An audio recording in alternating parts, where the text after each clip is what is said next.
Amém. Amém, irmãos?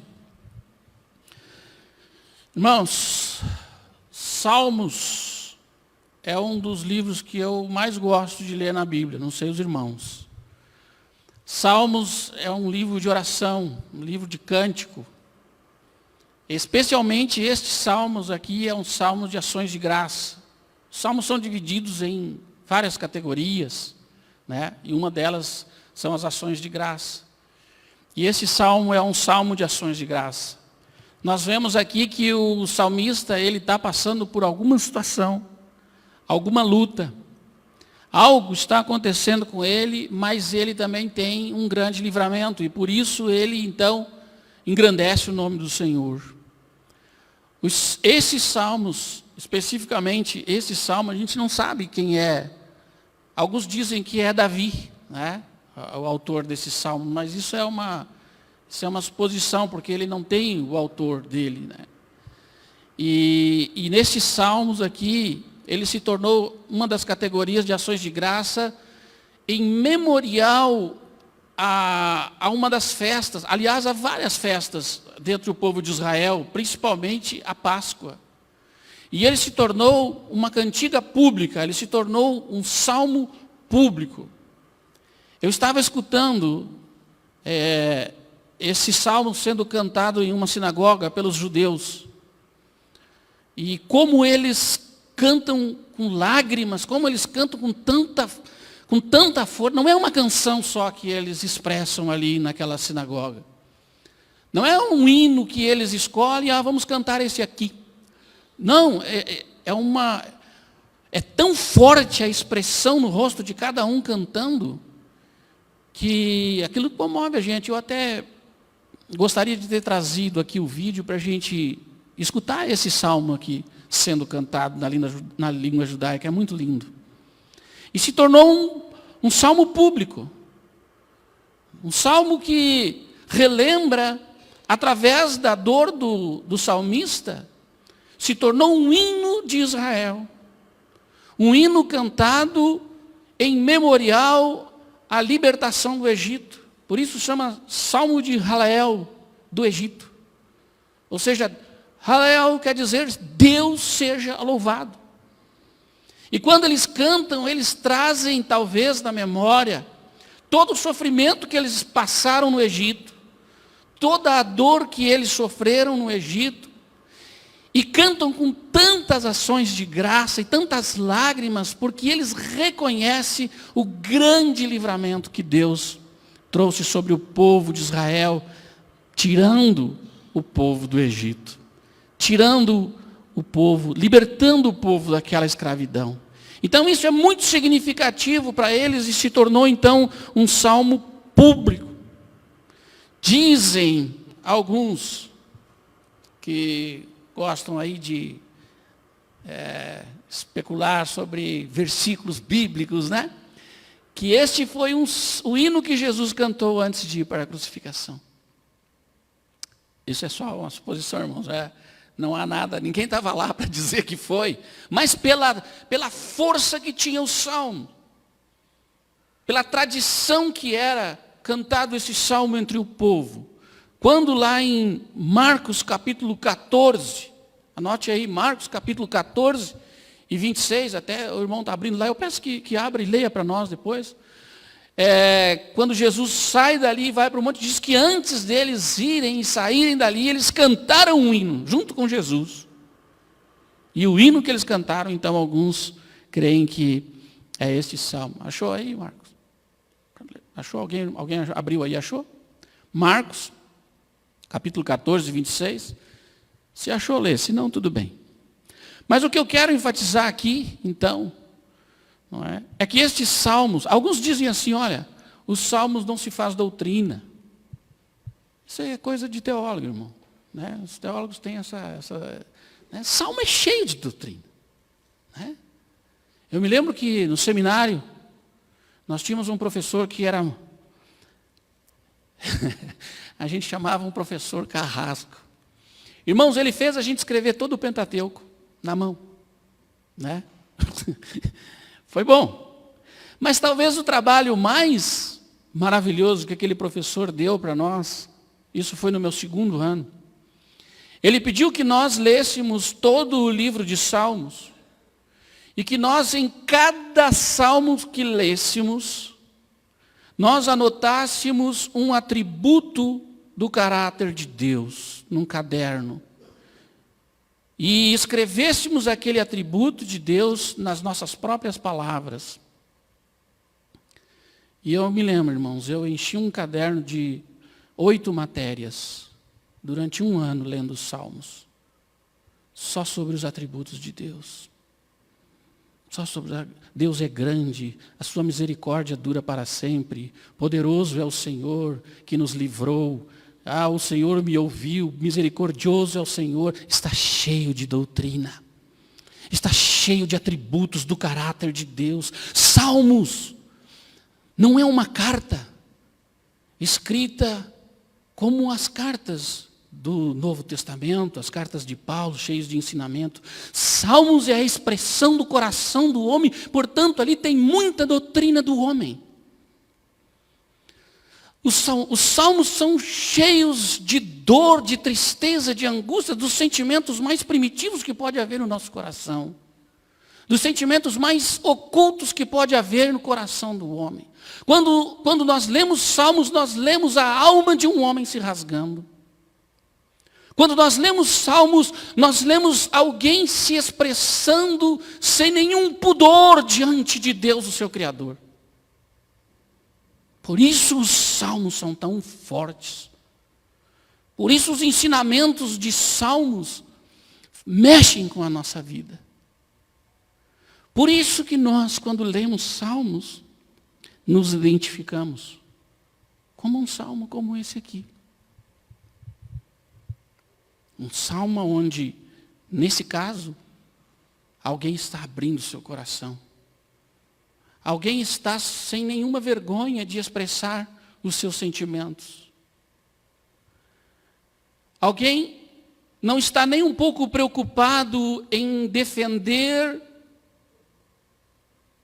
o caráter de Deus, fingindo algo que não sente, que não é, para deixar comprovada uma doutrina acerca de Deus. Não existe isso em Salmos. Existe só vida. Existe só expressão. Existe uma identificação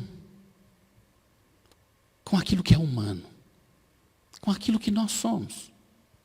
Essa semana, eu li algo e me inculcou bastante. Um certo pastor estava argumentando,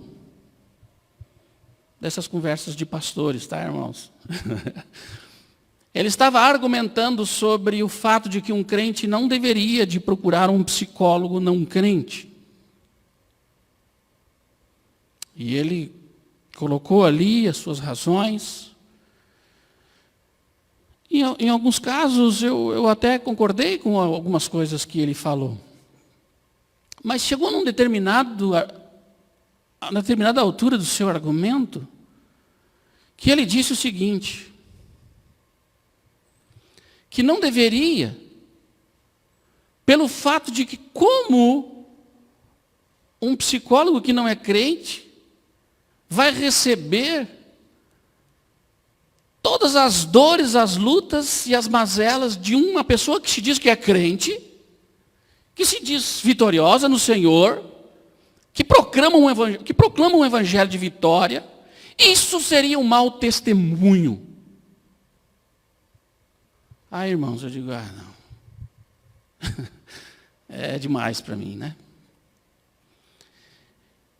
O mérito da questão do psicólogo aqui, vamos deixar de lado. Isso aí não é o X da questão. O X da questão é o argumento do pastor. Então é assim que nós vemos. Essa é a mensagem que o Evangelho está propondo a nós transmitirmos. Fingirmos algo que não somos para a defesa de uma proclamação que está dentro das igrejas, e que exerce uma pressão, como exerce sobre esse homem, para dizer que nós não devemos ser como somos, que devemos fingir o que sentimos, para defender o Evangelho. Isso não procede de Deus, irmãos.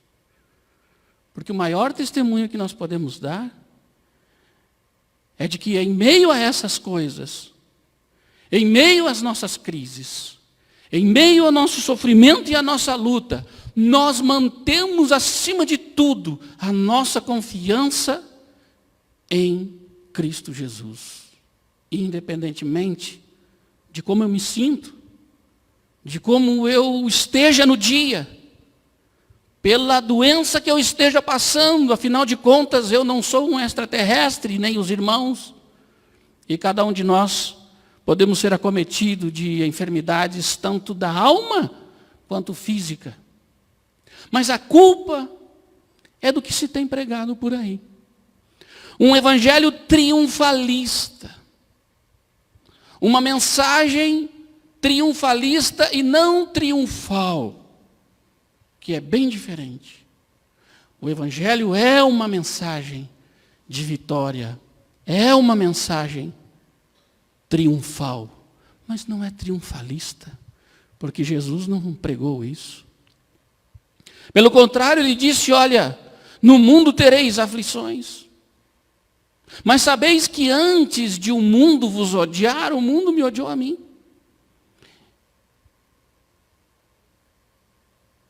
E no mundo passareis aflições, serão perseguidos.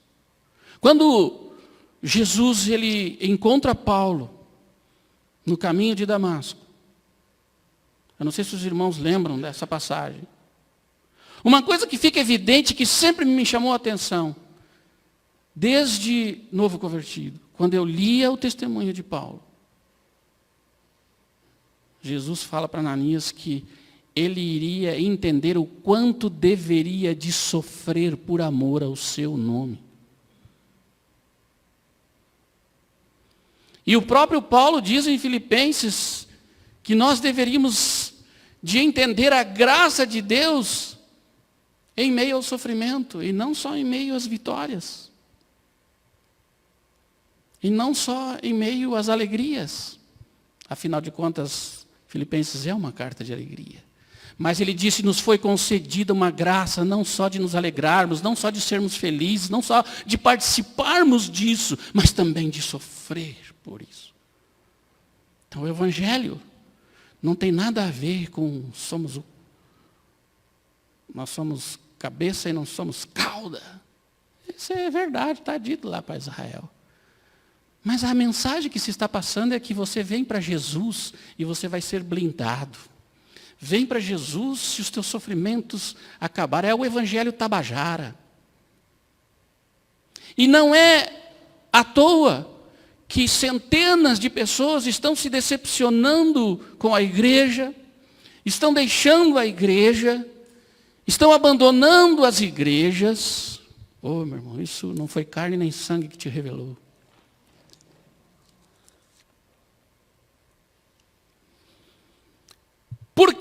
Pelas decepções. Nem digo decepções com Deus, irmãos, mas com uma falsa imagem de Deus transmitida a eles. Uma falsa promessa. O evangelho da vitória hoje em dia, as campanhas da vitória hoje em dia, apelam aos nossos instintos mais egoístas e carnais que pode existir no coração do homem. Vamos fazer uma campanha para nos arrepender. Vamos fazer uma campanha para nos humilhar. Não. Vamos fazer uma campanha para nós triunfarmos. E o triunfo desse evangelho não é a reunião final de nós, a igreja com o Senhor. São expectativas e coisas dessa vida. Carro, prosperidade, dinheiro, sucesso. Esse é um outro evangelho que não está aqui no Salmo 116. que não está aqui apoiado na Bíblia. Vamos ver o que o salmista diz. Tem duas coisas aqui interessantes. Duas frases fortes. Eu diria 3. Tem até mais, irmãos, né? Mas a minha ênfase, a minha ênfase são essas. Tá? Afinal de contas, é o que Deus colocou no meu coração. Depois eu vou dizer, não, mas tem mais. Claro, tem muito mais. Mas eu quero enfatizar as que Deus colocou em meu coração. Tem 3. Fortes, né? Eu quero ler 2 com os irmãos. A primeira delas diz assim: amo ao Senhor. O salmo começa assim: amo ao Senhor. Coisa linda, irmãos. Amo ao Senhor. Você consegue dizer isso com o seu peito cheio? Amo ao Senhor. Eu amo. O salmista diz isso com força. Amo ao Senhor. Ele começa com essa afirmação. Isso é forte, irmãos. Amo ao Senhor. A segunda está aqui no versículo 12. A segunda frase forte dita aqui é: que darei eu ao Senhor por todos os benefícios que me foi dado. São 2 coisas tremendamente fortes. Amo o Senhor. E o que eu farei para retribuir ao meu Senhor todos os benefícios que Ele lançou sobre mim? Esse salmo tem 4 seções, mas eu não quero falar delas. Eu quero que os irmãos se foquem comigo nessa frase. Irmãos, por que ele ama o Senhor? Leia aí. O que diz? Porque ele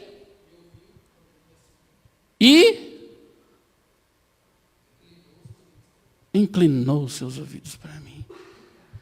Em que situação? Em que situação? Vamos ver agora. Vamos ver agora em que situação ele diz: eu amo o Senhor.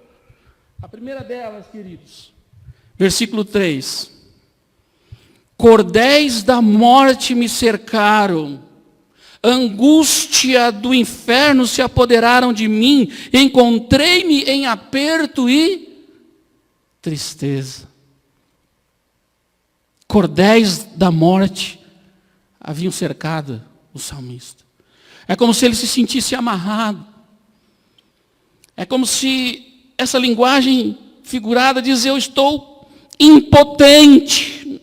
Eu não consigo reagir, agir, me mover. Eu não consigo sair do lugar. Eu estou a ponto de morrer. Angústia. Tristeza. Se apoderaram de mim, angústias do inferno, ou seja, a expectativa da morte estava diante dele. Eu gosto de ler Salmos acompanhado da Bíblia Viva.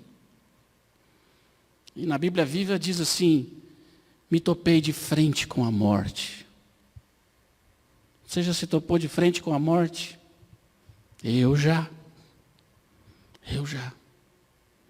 Então é isso que ele está dizendo. Eu amo o Senhor. A condição dele era terrível. A condição dele era de profunda depressão, como a gente vê hoje em dia. Comum as pessoas estarem angustiadas, as pessoas estarem tristes, as pessoas viverem chorando. Irmãos, quantas pessoas neste momento, inclusive pessoas que quem sabe vão ouvir essa mensagem, estão nos ouvindo, estão sofrendo. E estão buscando respostas ao seu sofrimento. Estão buscando resposta, remédio para as suas angústias. Estão se questionando como pode um Deus amoroso me permitir a situação que eu me encontro, que o meu filho se encontra, que a minha esposa se encontra. Essas argumentações são legítimas da alma de um homem. são legítimas da humanidade, daquilo que é carne, daquilo que nos faz ser o que nós somos diante de um Deus potente e grandioso. Era assim que esse homem se sentia. Tristeza. Quantas pessoas tristes estão frequentando as igrejas? Quantas pessoas que tomam medicamento para acalmar a sua ansiedade frequentam as igrejas? É isso. É isso que nos faz humanos. Irmãos, o sofrimento, muito se há escrito sobre o sofrimento. Eu já li muita coisa tentando entender o sofrimento. Eu parei com isso. O sofrimento é a melhor escola para nos mostrar a nossa dependência, a nossa pequenez, a nossa fragilidade e a nossa humanidade. O sofrimento ele nos coloca no lugar que nós merecemos estar. Nesta condição caída onde tudo em nós agora clama com aflição a Deus. E o melhor de tudo é que quando um homem assim clama, ele diz: eu amo a Deus, porque quando eu estava assim, Ele me ouviu. Ele me ouviu, e não só Ele ouviu, mas Ele se inclinou.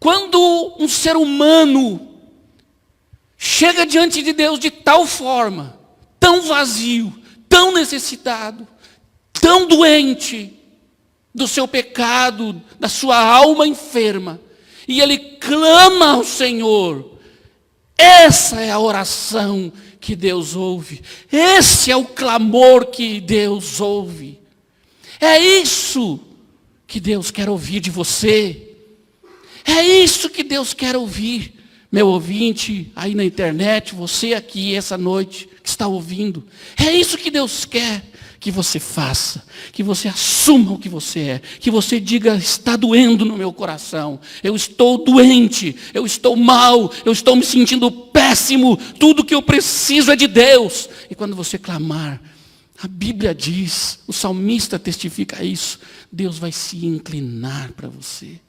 Imagina isso, o Deus Todo-Poderoso.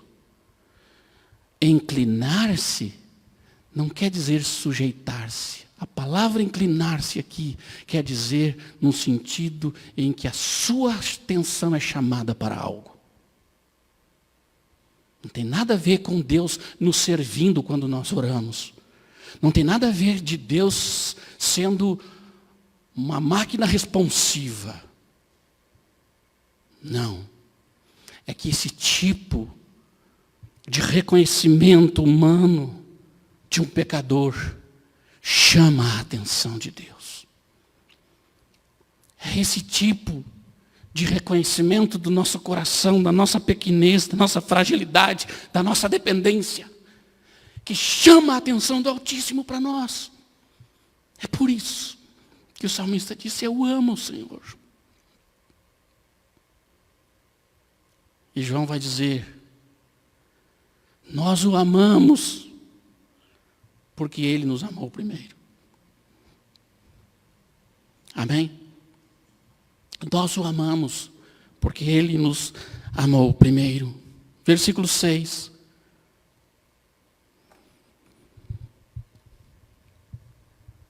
Fui abatido, ou seja, sem forças. Versículo 8. Tu livrastes a minha alma da morte, os meus olhos das lágrimas e os meus pés, o quê? Da queda, da ruína. Por isso que o salmista, nessa condição, chamando a atenção de Deus, pode dizer: ama o Senhor. Porque ele se sentiu amado. Ele percebeu o amor de Deus na sua vida. Deus se revelou para ele. Deus precisa se revelar para nós. Amém? Deus precisa alcançar o coração de cada um de nós. Não é a nossa dor em si. Não é a nossa dor em si. a raiz do Evangelho. É o amor de Deus em resposta à nossa dor. Não é a nossa condição em si. Ela faz sentido para nós. Mas o amor de Deus em resposta é que mostra o grande caráter dele. É isso que mostra. Deus não é obrigado pela sua dor se mover a você. O que move é o amor dele. O que move Deus suprir a nossa condição humana da sua graça, a sua própria graça. Nós precisamos provar do amor de Deus na nossa vida. A cada dia nós precisamos provar esse toque de Deus, essa ação do Espírito Santo no nosso coração, porque afinal de contas, é Ele que derrama o amor de Deus em nossas vidas. É o Espírito Santo que testifica com o nosso espírito de que nós somos adotados, de que nós fomos feitos filhos. Precisa haver essa testificação do Senhor na nossa vida.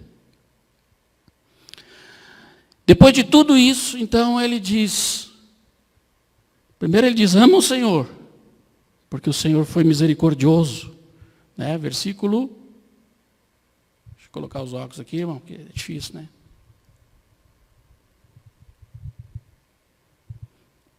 Então invoquei o Senhor, dizendo, Senhor, livra a minha alma.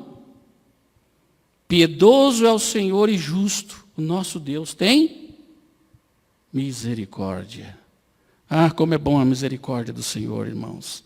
A segunda frase que nós vemos aqui é então o quê? Como posso retribuir ao Senhor toda a sua bondade para mim? Como posso? Amo o Senhor por quê? Porque o Senhor se inclinou. O Senhor fez grande livramento. Agora, como que eu posso retribuir?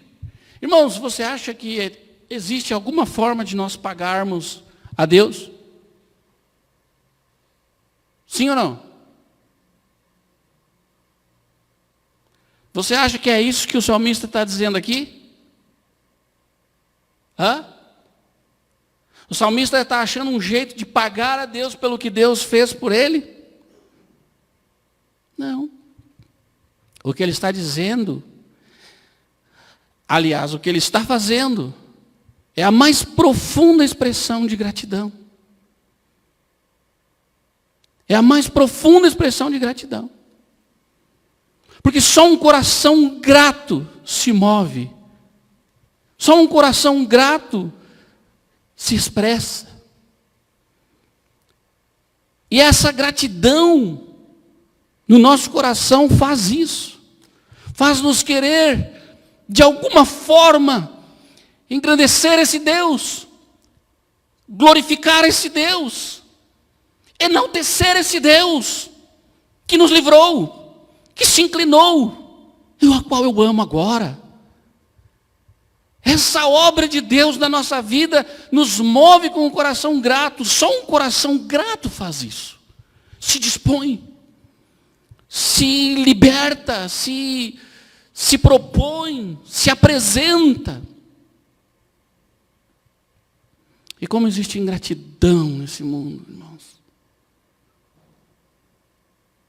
Como existe ingratidão no coração das pessoas. Sabendo tudo que Deus fez por nós. Me escute bem você aí na internet. Que blasfema contra Deus. Que Deus tenha misericórdia da tua vida.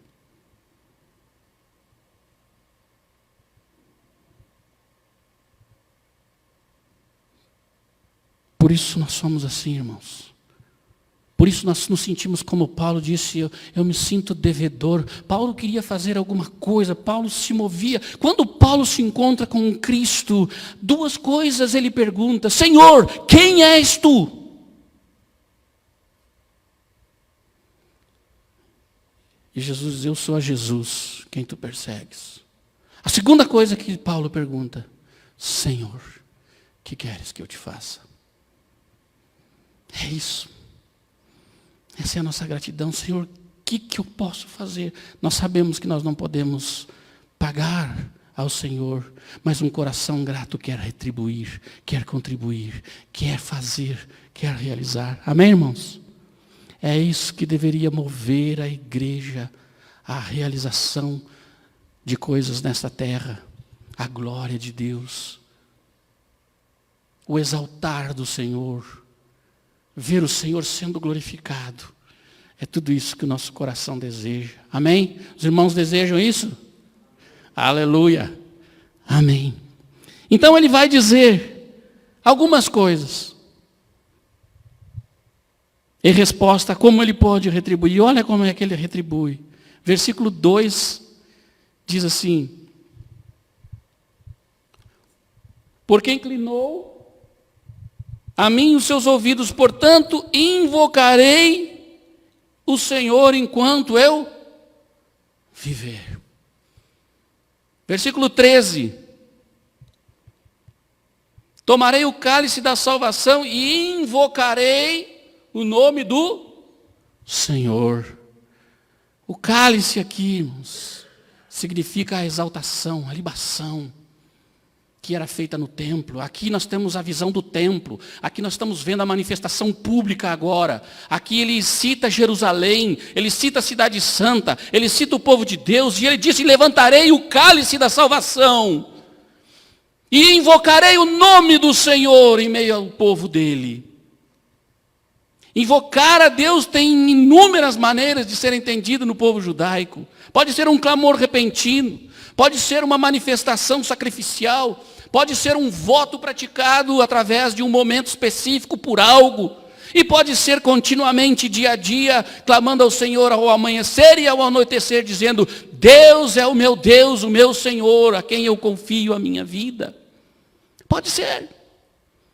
Mas aqui, eu creio que o salmista tem em mente todas essas coisas. Invocar ao Senhor diariamente, todo dia, em qualquer situação, em qualquer momento, em qualquer hora e em qualquer lugar. Invocarei ao Senhor. Quantos de nós já no aperto não invocamos o Senhor? Naqueles momentos repentinos, não é? Senhor Jesus, tem misericórdia. Eu me lembro quando estava viajando, e o carro onde nós estávamos vindo para Santa Catarina, estávamos indo num congresso de jovens, derrapou na chuva. Era de noite. Nós estávamos entre 4 seminaristas, com o carro cheio de livro. E esse carro rodou e estava indo de baixo, e eu só via as luzes de um caminhão vindo. Tudo que eu na hora pude fazer é dizer: Senhor Jesus, tem misericórdia. Que o meu espírito clamou na hora. Sem invocar o Senhor, clamar ao Senhor, porque Ele é o nosso libertador. E na hora aquele carro voltou para o outro lado, escapamos da morte. Isso é uma maneira de invocar ao Senhor. Ao levantar pelas manhãs, olhar para o céu, olhar para a natureza e dizer: grande é o Senhor, e muito digno de louvor. Toda a criação exalta o seu nome. É ou não é? Qualquer momento. Aqui não tem formas, aqui tem atitude. E essa era a atitude do salmista. Eu quero invocar o Senhor, eu quero ter o Senhor sobre mim, eu quero que o Senhor seja o meu rei, o meu Senhor. A segunda coisa que ele falou aqui, de forma a retribuir: andarei perante a face do Senhor, versículo 9. Andarei perante a face do Senhor na terra dos viventes. Quer dizer, enquanto eu viver aqui, eu quero estar diante do Senhor. Se tem uma maneira que eu possa agradar o meu Deus, é viver com Ele neste mundo.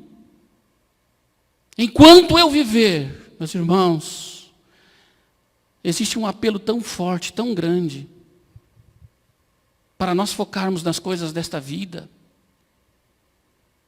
O apelo a nós nos mantermos com os pés tão ligados a essa terra e com a nossa mente e o espírito tão distante do céu, é o que Satanás quer. Porque você já viu que tudo que o homem busca, procura, gasta suas energias, seu esforço, são coisas que vão ficar aqui nessa terra. O nosso foco é o céu. O nosso foco é a Nova Jerusalém, amém? Jesus disse que nós não éramos daqui. Por isso nós nos encontramos muitas vezes desajustados. Você já viajou e já esteve em uma outra terra que não é o seu povo? Você se sente inadequado.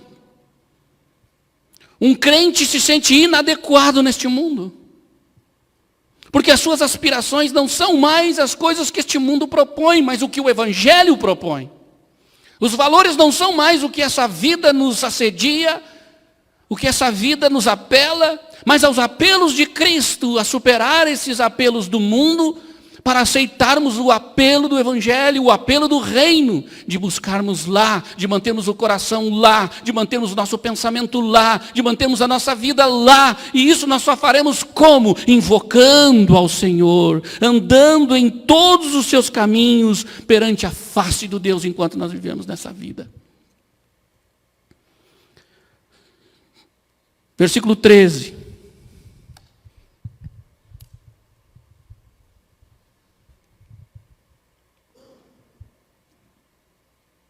14, perdão. Pagarei os meus votos ao Senhor agora, na presença de todo o seu povo. É isso que o salmista faz. Ele entra no templo, ele leva um animal, e ele paga o seu voto. Ele paga aquilo que é de direito ao Senhor, que é exigido ao Senhor. Qualquer coisa que nós prometemos a Deus.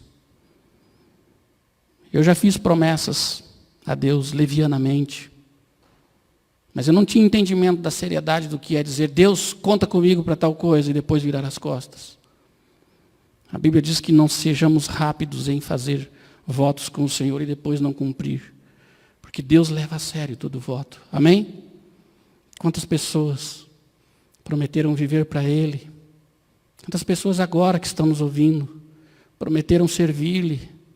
No momento em visitação do Senhor, da revelação do Senhor, prometeram-lhe pregar, andar por todos os povos, dedicar a sua vida.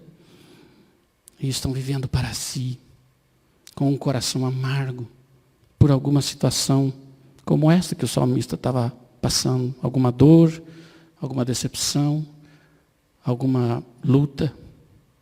Deus não mudou. Amém? Ele é o Deus do salmista e é o Deus da igreja hoje.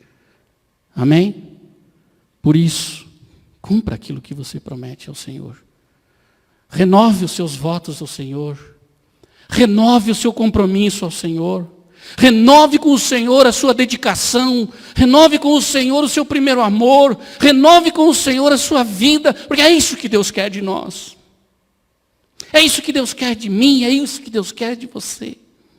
É isso que Deus quer da igreja. Ele quer que a igreja renove com Ele o seu compromisso. Eu não estou dizendo com isso, irmãos, que a igreja não está fazendo isso aqui, a congregação. Mas eu preciso dizer. Os irmãos me entendem? Deus quer que renovemos com Ele os nossos votos, o nosso primeiro amor, aquele tempo de paixão, aquele tempo de devoção, aquele tempo de entrega, porque essa era a única maneira que o salmista encontrou de retribuir ao Senhor, entregando a si próprio. Não tendo mais nada nas suas mãos, não tendo mais nada que pudesse agradar ao Senhor, ele vai e se entrega a si mesmo. Eu invocarei todo dia, eu andarei à face do Senhor por esse mundo todos os dias da minha vida. Eu pagarei os meus votos ao Senhor, eu entrarei no templo, levantarei o cálice da salvação, celebrarei ao Senhor com júbilo diante de todo o seu povo. Aqui nós temos outra maneira de retribuir ao Senhor. É o nosso testemunho público, a nossa manifestação de fé. Não importa como a nossa vida está ou vai, nós temos que dizer: grande é o Senhor me livrará. Ainda hoje alguém me disse isso. Para de falar de Deus para mim. Isso é uma farsa. Olha a minha situação. Deus pode ser Deus para você, mas não tem sido Deus para mim. Olha isso, irmãos. Mas é nossa responsabilidade dizer: Deus é Deus em meio ao sofrimento, em meio à luta, em meio à dor. É ali que Ele não abandona. É ali que Ele estende as mãos. Por quê? Porque é um Deus piedoso, justo e cheio de misericórdia. É que nem o salmista diz aqui, ó, na minha pressa eu falei. Ninguém presta, ninguém serve. Mesmo dizendo essas coisas, eu criei, ele diz no versículo 10. Eu me apressei em falar estas coisas. Muitas pessoas estão assim, se apressam em falar de Deus. Mas Deus está ali, como o pastor pregou outro dia. Deus está ali. Amém? Deus está aí. Deus está presente na tua situação, meu irmão. Deus está presente na tua vida. Deus está presente na igreja. Deus está presente porque Ele é fiel para cumprir o que Ele prometeu. E Ele disse: eis que eu estarei convosco todos os dias. Todos os dias. Até quando? Até a luta vir? Até a luta vir? Não. Até a consumação nos séculos. Até aquele dia que Ele disse que ansiaria para tomar conosco e celebrar a ceia diante do Pai. É lá que o nosso coração tem que estar. É lá que o nosso coração, essa é a maneira de nós retribuirmos ao Senhor a nossa vida, com o nosso testemunho público. Diz aqui o versículo 17. Oferecer-te-ei sacrifícios de louvor, e invocarei o nome do Senhor. Pagarei novamente, pagarei os meus votos ao Senhor na presença de todo o seu povo. Por isso que este é o salmo público, cantado entre os judeus no meio do povo. Você precisa dar testemunho, você precisa falar, abrir a tua boca e dizer da grandiosidade do teu Deus, amém? O crente tem que ter orgulho de falar de Deus, ainda que as pessoas digam o que elas querem dizer. O seu testemunho é verdadeiro, amém, irmão? O nosso testemunho é verdadeiro. E ao contrário do que o pastor estava ensinando, no exemplo que eu dei, nós não devemos de ter vergonha de esconder a nossa humanidade, as nossas dores, as nossas lutas. É isso que vai dar o testemunho verdadeiro, que em meio a essas lutas, nós tomamos a posição. Irmãos, um crente precisa se posicionar. Um crente tem que se posicionar. Firme sobre uma rocha. Firme sobre a rocha. Quer que tudo sopre, vento de doutrina sopre, lutas, dúvidas, temores, angústias, mas você tem que se posicionar em Cristo e manter a sua posição até a sua vinda. Amém? Eu digo isso aos irmãos como um estímulo, não como uma reprimenda. Amém? Como estímulo, como sentindo na minha alma o que Deus quer de mim. Como sentindo aqui nesse púlpito que o Espírito Santo quer de nós. Posição diante das coisas. Posição diante dele e desse mundo, bem posicionado, de forma, irmãos, que os nossos pés fiquem firmes, calçados com o Evangelho da paz. Aleluia. Por isso que ele termina assim.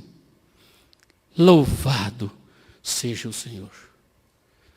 Vamos terminar assim? Vamos dizer: louvado seja o Senhor? Levante então. Vamos orar. E que a sua oração seja essa: amo ao Senhor.